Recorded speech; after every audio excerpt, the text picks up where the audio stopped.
আমাদের ঐতিহ্যবাহী আর কিছু অভিজ্ঞতা। 2010-12 সালে এখানে আইসা কাপড় চোপড় ধুইতাম। আচ্ছা। ছোটবেলার স্মৃতি, এটাতে মাছও মারছি।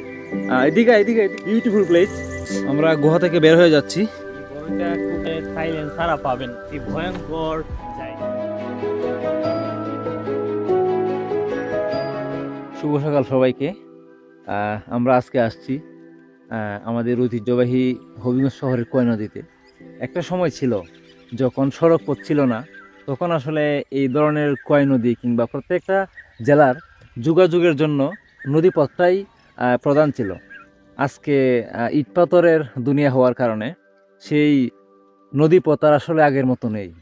তো আমি আমার ভাই অয়ন সরকার সুমন আজকে আমাদের সঙ্গে আছেন, তার কাছ থেকে জানবো আজকে এই কোয়া নদীর সম্পর্কে তার কিছু অভিজ্ঞতা। কেমন ছিল তোমার হবিগঞ্জ শহরের কোয়া নদীর অভিজ্ঞতা?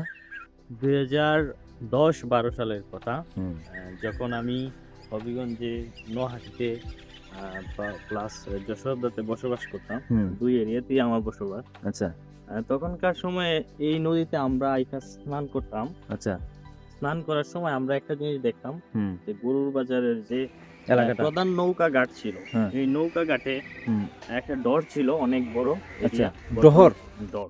আচ্ছা এটা বর্তমানে ভরাট হয়ে গেছে, এটা মাঠে রূপান্তরিত হয়েছে। এখানে যে পানিটা ছিল, হ্যাঁ। মানে এখনকার সময়ে যে গোলাপে পানি, হুম। তখনকার সময়ে এমন সুন্দর পানি ছিল যে কালা একদম কুচ্চা, যেটাকে বলা হয় গ্রাম্য ভাষায়, মানে কুসকুসে। হ্যাঁ কুসকুসে, এবং আচ্ছা। এতটাই মানে পরিষ্কার ছিল পানিটা যে খাওয়ার মতো অবস্থা ছিল। মানে পানি দেখলেই চিত্ত যে একটু মানে খাই এই ধরনের। কারণ এত সুন্দর পানি, আর স্নান করতে খুবই ভালো লাগতো। আচ্ছা আর আমরা সাঁতার দিয়ে এক জায়গা থেকে আরেক জায়গায় যাইতাম। আচ্ছা। আর ছোটবেলা অনেক স্মৃতিও জড়িত আছে। হুম। যখন আমার ছোট ভাই হয়েছিল, তখন কিন্তু আমরা এখানে আইসা কাপড় চোপড় ধুইতাম। আচ্ছা। যে ময়লা কাপড় চোপড় গুলা আচ্ছা ধুইতাম, এত সুন্দর পানি ছিল। কিন্তু বর্তমানে দেখেন কি অবস্থা, বস্তা এবং বিভিন্ন ময়লা আবর্জনা। আর এই সময়ে কিন্তু পানিটা খুব সুন্দর ছিল, ছোটবেলার স্মৃতি। আর বিশেষ করে ওনার বাবা, আমি এইটাতে মাছও মারছি। আচ্ছা আমাদের মামাকে নিয়ে আচ্ছা। এইখানে মাছ মারছি, হুম। বা একটু যখন পানি হইতো হ্যাঁ। তখনই কিন্তু মামা বেগ না আমরা চলে আসতাম। এই সময় মাছ পাওয়া যেত, গুছি মাছ যেটাকে বলা হয়। আচ্ছা। গুছি মাছ ধরার আমাদেরও স্মৃতি ছিল। তো আমরা এখন যে এলাকাটা দিয়ে প্রবেশ করতেছি, এটা মনে হচ্ছে যে কোনো ঘন জঙ্গল।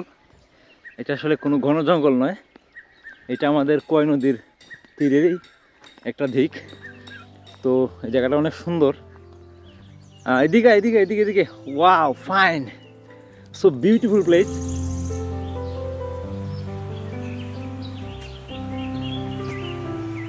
Wow, nice. আমরা গুহা থেকে বের হয়ে যাচ্ছি। এই যে বরুই গাছ, কদিন পরে এইগুলোতে প্রচুর বরুই পেকে যাবে। বরুই এখনো পাকে নাই, আর সরস্বতী পূজার আগে বরুই খাওয়াটা ঠিক নাই। এই বড়ইটা খুবই সুন্দর। আচ্ছা, আপনার মতোই সুন্দর। আর একটু বড় হবে তখন খাইতে অনেক স্বাদ লাগবে। আচ্ছা। আমরা এদিকে আসি, হ্যাঁ। এই বড়িগুলো আমরা পাই। এই যে এটা হচ্ছে আর একটা ঘন জঙ্গল। ভালো আছেন? এইটা কিসের গাছ ভাই? এই গাছটা আসলে সাইলেন্স ছাড়া পাবেন না। আচ্ছা। কারণ এই গাছের যে সৌন্দর্য, হ্যাঁ। দেখেন পুরো জালের মতো, আচ্ছা। নেটের মতো, দেখেন। ওয়াও, এটা সত্যি সুন্দর। তো কোয় নদীর আজকে আমাদের জার্নি শেষ এইটুকুই। তবে আমরা এই মুহূর্তে যে মাঠটাতে আছি, এই মাঠটা বিশাল লম্বা। আপনাদেরকে একটু ঘুরে দেখাই আমি। এই দিক থেকে আসে, এই দিক থেকে এসে, মানে লম্বার দিক থেকে অনেক লম্বা। এই যে দেখেন বিশাল মাঠ। তো নেক্সট ভিডিওতে থাকছে কোয়াই নদীর একটি ভয়ঙ্কর জায়গা নিয়ে। দেখা হবে। বাই।